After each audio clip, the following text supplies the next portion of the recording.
원래 카톨릭 신자였던 저는 재수하던 시절에 예수님을 인격적으로 만났습니다. 재수가 꽤 힘들었습니다. 하지만 그때 예수님 만나서 정말 하나님을 진정으로 예배했던 것 같습니다. 그리고 기도 열심히 했고요.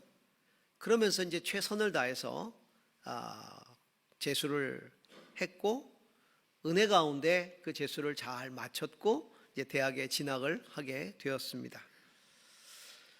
그런데 대학 생활을 시작하면서 여러 가지 힘든 가정 상황들을 접하게 되고, 세속적인 대학 문화에 도전을 받고 그 가치에 붙들리면서 신앙이 흔들리게 됐습니다.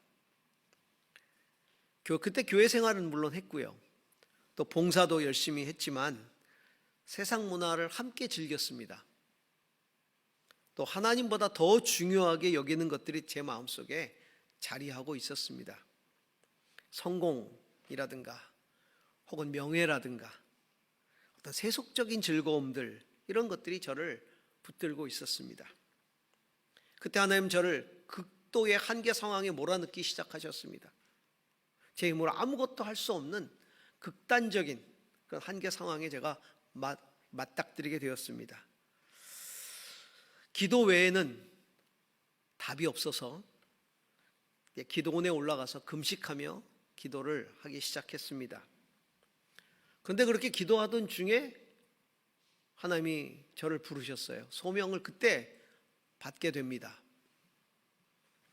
그때 저는 이런 생각을 했어요. 왜 하나님은 내 신앙이 정말 좋고 뜨겁고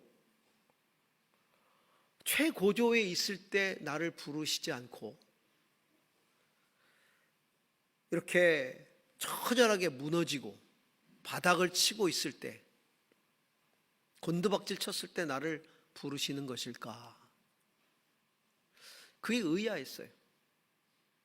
막 뜨거울 때 불러야 저도 더 뜨겁게 봉사할 거 아닙니까? 근데 이처럼 엉망진창이 됐을 때 왜 나를 부르시는 걸까?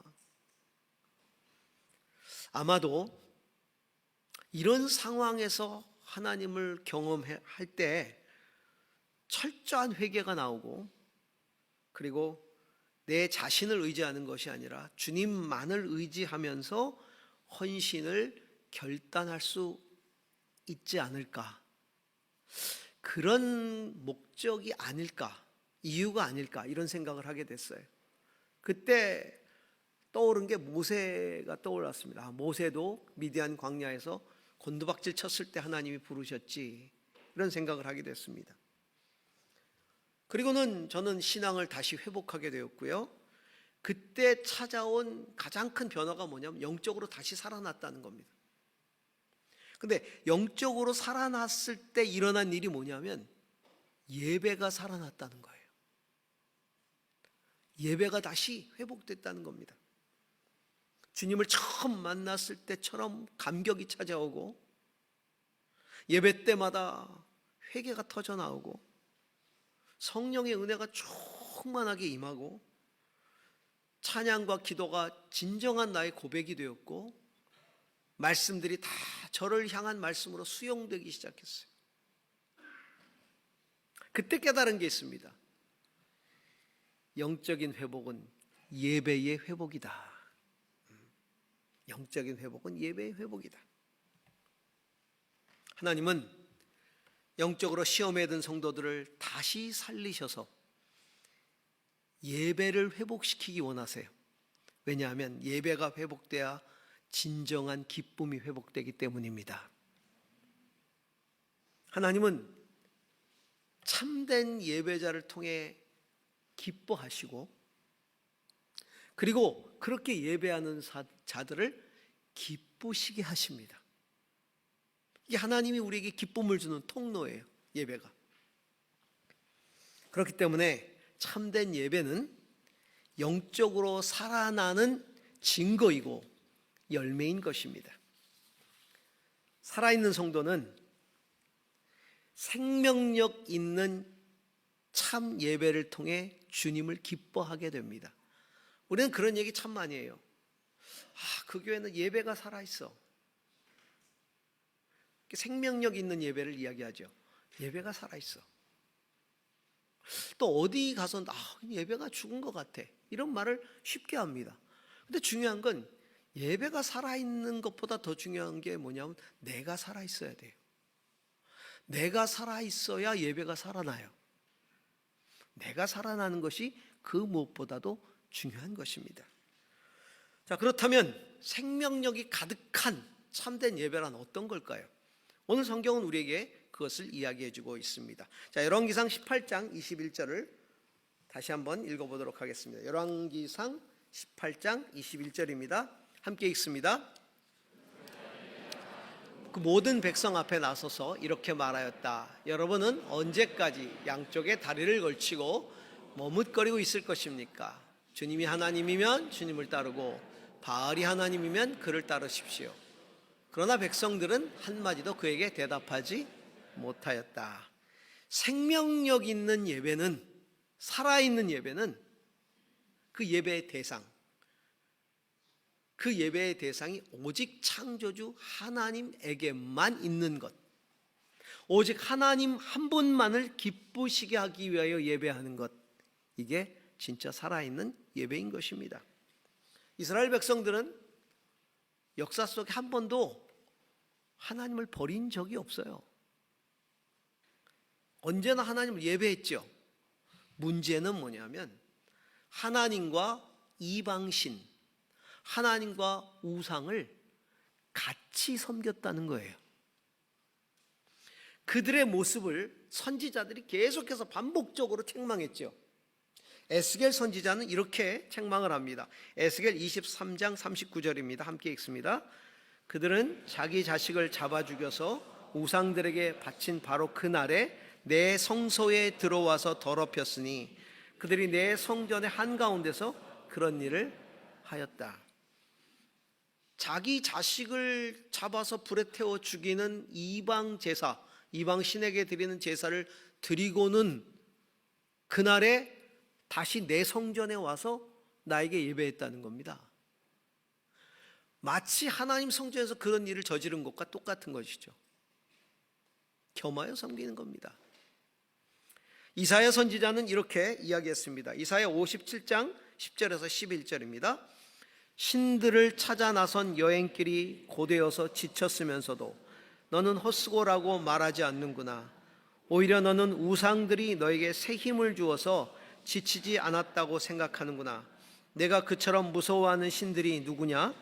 도대체 그 신들이 얼마나 무서우면 나를 속이면서까지, 나를 까마득히 잊어가면서까지 그 신들에게 매달리느냐?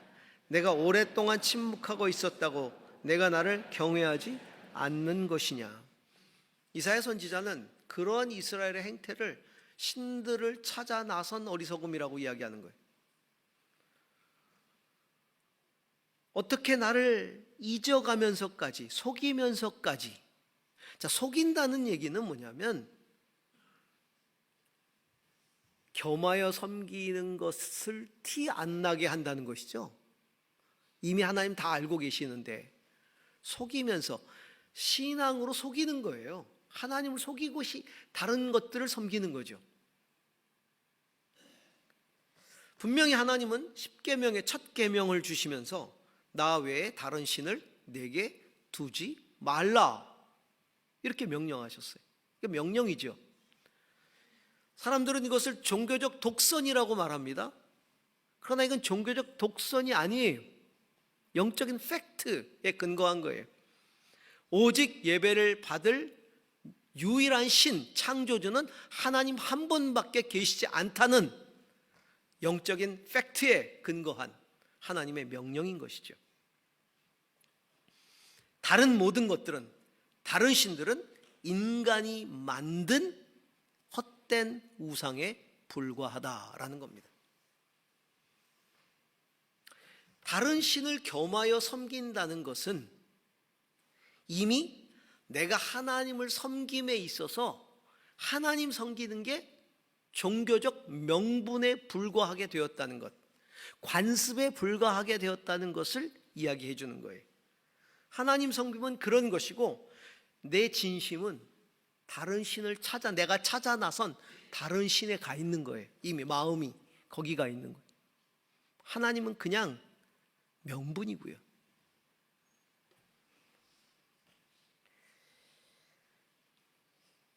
그러므로 하나님과 다른 신을 겸하여 섬긴다는 것은요, 하나님을 향한 사랑을 잃어버린 생명력 없는 예배인 거예요. 생명력 없는 예배. 내 진실된 사랑을 저버리고 다른 사랑을 찾는 이에게 내가 마음이 가겠어요? 하나님이 마음이 가겠냐고요. 그래서 오늘 본문에 있는 것처럼 이스라엘의 신앙을 갱신하기 위해 나선 엘리야 선지자는 갈멜산에 850명의 바알 아세라를 숭배하는 선지자들을 모아놓고 850대 1의 영적 싸움을 선포하면서 이스라엘 백성을 그 전쟁에 모으게 한 뒤에 선포하고 있습니다. 언제까지 양쪽에 다리를 걸쳐놓고 머뭇거리고 있을 것인가? 오늘 본문이 그거예요. 언제까지 양쪽에 다리를 걸쳐놓고 머뭇거리고 있는가? 야훼 하나님이 진짜 하나님이면 야훼 하나님을 섬기고, 바알이 진짜 신이면 바알을 섬겨라. 택하라는 겁니다. 하나님은 당신과 다른 신을 겸하여 섬기는 신앙을 결코 용납하시지 않아요. 왜냐하면 참 신앙이 아니기 때문에, 그것들은 신앙의 대상이 될 수 없기 때문이죠. 그러니까 하나님이 절대로 기뻐하시지도 않을 뿐 아니라 기쁨을 주시지도 않죠. 그렇게 섬기는 신앙에 대해서. 하나님이 우리를 다시 살리시는 목적이 무엇입니까? 기쁨을 회복시키기 위해서거든요. 그러려면 하나님만을 기뻐하는 신앙을 회복시켜 주시도록, 하나님만을 찬송하도록 하기 위해서, 그래서 그런 예배를 통해 우리에게 하나님이 주시는 기쁨을 맛볼 수 있도록 하기 위해서 우리를 다시 살려주시는 거예요. 이사야 42장 8절을 보시기 바랍니다. 함께 읽습니다. 나는 주다, 이것이 나의 이름이다. 나는 내가 받을 영광을 다른 사람에게 넘겨주지 않고 내가 받을 찬양을 우상들에게 양보하지 않는다. 예. 당신의 이름을 걸고, 나는 야훼, 주다, 이게 여호와다 이런 뜻이잖아요. 이게 내 이름인데 내 영광을 다른 자에게, 내 찬송을 절대로 우상에게 빼앗기지 않는다. 하나님께서 우리를 영적으로 다시 살려주시기를 원합니다. 그리고 생명력 있는 예배를 드리게 하시되 오직 하나님만을 사랑하고 기뻐하는 예배의 자들이 될 수 있도록 하나님께서 살려주시기를 주의 이름으로 축복합니다. 자, 열왕기상 18장 21절 다시 한번 읽겠습니다. 우리가 읽은 구절입니다. 그러자 엘리야가 그 모든 백성 앞에 나서서 이렇게 말하였다. 여러분, 언제까지 양쪽에 다리를 걸치고 머뭇거리고 있을 것입니까? 주님이 하나님이면 주님을 따르고 바알이 하나님이면 그를 따르십시오. 그러나 백성들은 한마디도 그에게 대답하지 못하였다. 영적으로 살아났다, 영적으로 소생했다. 그러면 하나님만을 섬기기로 결단하는 것을 머뭇거려서는 안 된다는 것이죠. 엘리야가 결단을 촉구합니다. 언제까지 그렇게 하겠느냐? 야훼 하나님을 섬기든 바알을 섬기든 택하라. 그러나 백성들은 한마디도 그에게 대답하지 못하였다, 이렇게 돼 있어요. 저는 왜 그러나라는 단어를 집중해 봅니다. 자, 이게 만약에 그러나가 아니고 그러자 그랬으면, 그러자 백성들은 한마디도 대답하지 못하였다 그랬다면 백성들이 보이는 태도는 뭐냐면 유구무원, 면목 없습니다. 주님, 드릴 말씀이 없습니다. 무슨 말을 하겠습니까? 그저 죄인일 뿐입니다. 이런 마음일 거예요. 근데 그러자가 아니라 그러나예요. 그렇게 촉구했지만 그러나 아무 말도 하지 않았다. 당연히 대답해야 되잖아요. 오늘날 섬길 자를 택하라. 네, 택하겠습니다. 이렇게 해야 되는데 아무 소리도 하지 않았다. 그들 안에 하나의 신을 선택할 마음이 없다는 겁니다. 왜 굳이 하나를 믿으라 그러는 거야? 아니, 신은 많을수록 좋은 거 아니야? 아니, 상황에 따라 영향력이 있는 신. 아니, 이 지역에서는 이 지역에서 영향력 있는 신 믿고, 저 지역에서는 저 지역에 영향력 있는 신을 믿고, 이런 상황에서는 이런 상황을 이끄는 신을 믿고, 저런 상황에는 저런 신을 이끄는 신을 믿고, 그게 더 효과적이 아니야? 여러분, 이런 신앙심은요, 매우 자기 중심적이고 상황 중심적인 신앙이죠. 인간의 종교심이라는 게 거기에 근거하고 있어요. 자기 중심적이고 상황 중심적이에요. 내가 선택한 종교잖아. 내가 선택한 종교잖아. 나를 위한 신이잖아. 아니, 상황에 따라 나에게 유익을 가져다 주는 종교여야 되잖아. 이런 마음이에요. 그래서 사람들은요, 하나님만을 섬기는 것에 대해 매우 불안해합니다. 그리고 중요한 건 불만족하다는 거예요. 만족하지 않는다는 거예요. 하나님 말고 다른 이 없어? 그거예요. 주님 말고 다른 이 없어? 현대사회도 마찬가지죠. 하나님만을 섬기고 사랑하기에는, 하나님만을 섬기기에는 영향력을 끼치는 게 너무 많아요, 우리 사회에. 재물, 이건 어마어마한 힘이죠. 말할 것도 없죠. 조직 내의 권세자들, 또한 세상의 지식과 이념의 체계들, 세속 문화, 나에 대한 다른 사람의 평판, 그들의 태도, 사실 그런 것들이 내 삶에 실제적인 영향을 끼칩니다. 그래서 그러다 보니까 종교적으로는 주일에 교회 와서 예배를 드리지만 실제 삶의 현장에 나가서는 내가 섬기는 대상이 나한테 실제적인 영향을 끼치는 것들을 섬기고 있어요. 그 증거가 뭐냐? 하나님을 예배하는 삶을 살면서도 이런 것들 때문에 일희일비하고 더 나아가서 하나님을 예배하는 신앙이 흔들린다는 거예요. 오히려 내가 그런 것들을 동경합니다. 부러워합니다. 그리고 내 신앙에 대해서 불안해해요. 그래서 하나님을 택하라 그랬더니 대답을 못하는 거예요. 대답을 못해요. 머뭇거리고 있어요. 사실은 핵심은 뭡니까? 하나님을 신뢰하지 못하겠다는 겁니다. 엘리야 선지자는 오늘도 갈멜산에서 우리에게 요청하고 있어요. 언제까지 양쪽에 다리를 걸치고 머뭇거리고 있을 것입니까? 사탄이 예수 그리스도를 시험하던 장면을 우리는 잘 알고 있죠. 떡을 위해서 신적인 권능을 사용하라. 돌로 떡을 만들어 먹으라는 거 아니겠어요? 떡을 위해서 신적인 권능을 사용하라. 그때 예수님이 떡으로만이 아니라 말씀으로 살 것이다, 이렇게 말하죠. 그러자 성전 꼭대기로 데리고 올라가서 말씀을 인용하면서 뛰어내려라, 말씀대로 뛰어내려라. 하나님이 너의 발을 붙들어 돌에 부딪히지 않게 할 것이다. 네가 하나님의 아들임을 증명해라. 말씀대로. 그러자 주 너희 하나님을 시험하지 말라. 하나님의 뜻을 왜곡하지 말라는 거죠.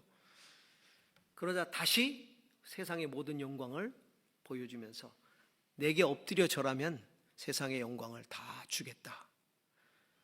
그때 주 하나님께 경배하고 그분만을 섬기라. 그렇게 대답하죠. 자, 사탄이 시험하는 것의 요점이 뭡니까? 나에게 영향을 주는 것들을 얻어라, 그거예요. 그게 떡이든 명예이든 영광이든 너에게 영향을 주는 것들을 얻는데 하나님의 아들이란 권세를 사용해서 얻어라. 또 사탄을 겸하여 섬겨서 얻어라, 그거예요. 이에 대한 예수 그리스도의 답은 오직 말씀으로, 오직 하나님의 뜻대로, 오직 하나님만을 위하여. 이게 예수님의 답이죠. 겸하지 않겠다는 겁니다. 신앙의 결단을 지체하지 마십시오. 돌로 떡을 만들어 먹지 마세요.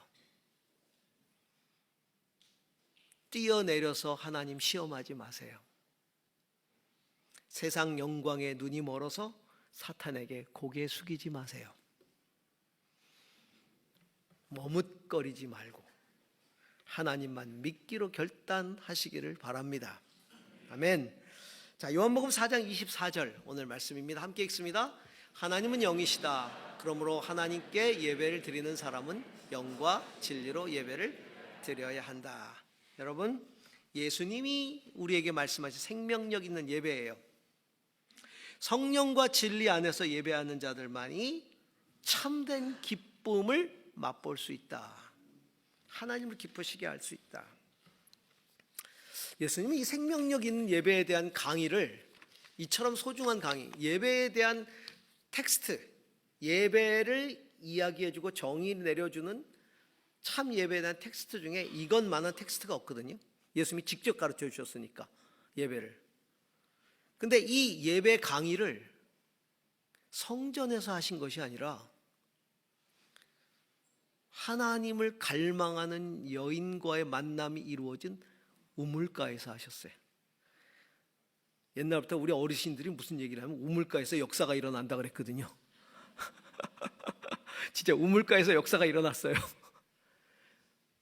저는 참 의아한 거예요. 이런 중요한 예배에 대한 가르침을, 그것도 예루살렘의 우물가도 아니고 이스라엘 백성들이 그토록 싫어하는 사마리아 지방의 수가성에, 그것도 낯선 여인과의 만남의 자리에서, 우물가에서 예배에 대한 이야기를 해주셨다는 거죠.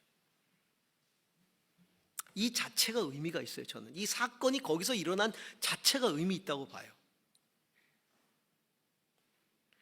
생명력 있는 예배는 정말 나를 살리는 예배, 진짜 나를 살리는 예배는 종교적인 전통이나 교리나 장소에 따른 예배가 아니라 하나님의 은혜를 갈망하는 사람이 드리는 예배,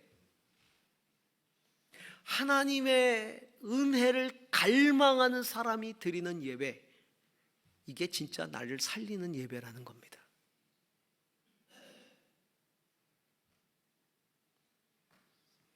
이 여인이 정말 하나님을 갈망하고 있었어요. 참된 예배를 드리기 원했어요. 이 수가성의 여인에게 예수님은 하나님이 바로 그대와 같이 하나님을 참으로 예배하는 자를 찾고 있다. 하나님은 예배하는 사람을 찾고 있다, 이렇게 말씀하셨어요. 그러면서 영과 진리로 예배하는 것이 진짜 예배다. 중요한 것은 영과 진리로 예배하는 것의 의미겠죠. 여기서 중요한 포인트가 뭐냐면, 이 여인이 메시아가 오면 그게 뭔지 알려주실 겁니다. 그때 예수님이 좀처럼 자신을 계시하지 않던 예수님이 이 여인 앞에서 내가 곧 그다 이렇게 말씀하세요. 그 얘기 뭐예요? 여인이여, 그대가 메시아를 만났다. 곧 이때라.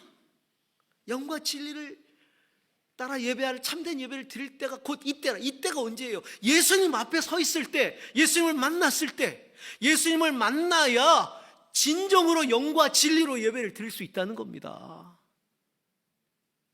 그 거룩한 은혜를 여인에게 허락하신 거예요. 메시아를 만나고 그 믿음으로 예배해야 될 때, 여러분, 영으로 예배한다는 건 성령 안에서 예배하는 것이고, 진리로 예배한다는 것은 진리신 예수 그리스도 안에서 예배하는 것을 의미하는 것이죠. 성령은 예수 그리스도께서 우리의 구주라는 사실을 알게 하시고 믿게 하시는 분이 성령이세요. 그리고 그 예수 그리스도 안에서 우리가 참으로 회개하게 하시고 구원을 얻게 하시는 그분이 성령이시죠. 그리고 그 안에서 참된 감격과 은혜를 회복하게 하시는 분이 성령이세요.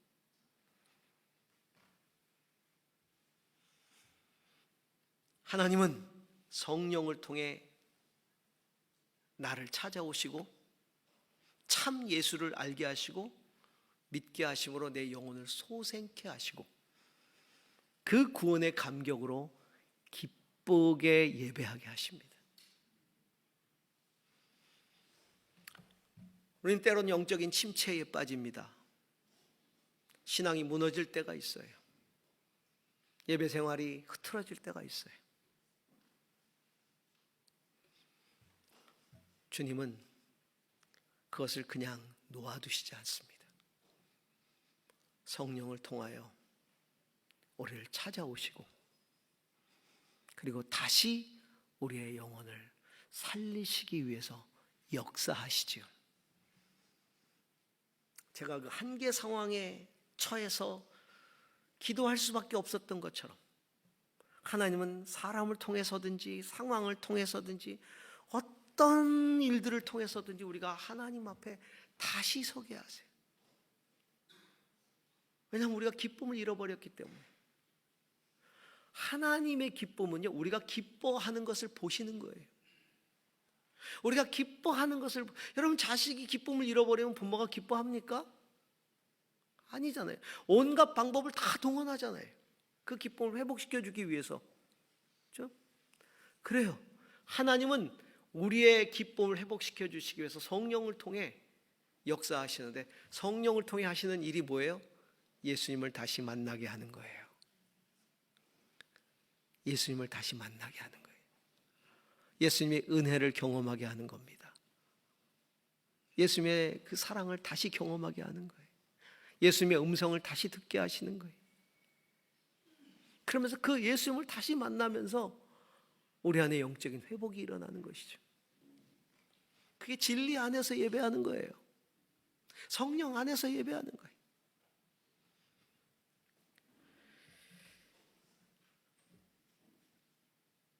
성도 여러분, 성령께서 우리의 영을 다시 살리셔서 세상과 사탄에게 빼앗겼던 찬양과 예배를 되찾아 오시기를 소망합니다. 나는 절대로 빼앗기지 않는다. 저와 여러분이 찬양하고 기도하고 예배하는 것들을 사탄이 가져가도록 하나님이 허락하지 않습니다. 그래서 하나님은 질투하는 하나님이에요. 되찾아 오세요. 반드시 되찾아 오십니다. 오직 하나님 한 분만을 영과 진리로 예배하게 하심으로써 하나님께서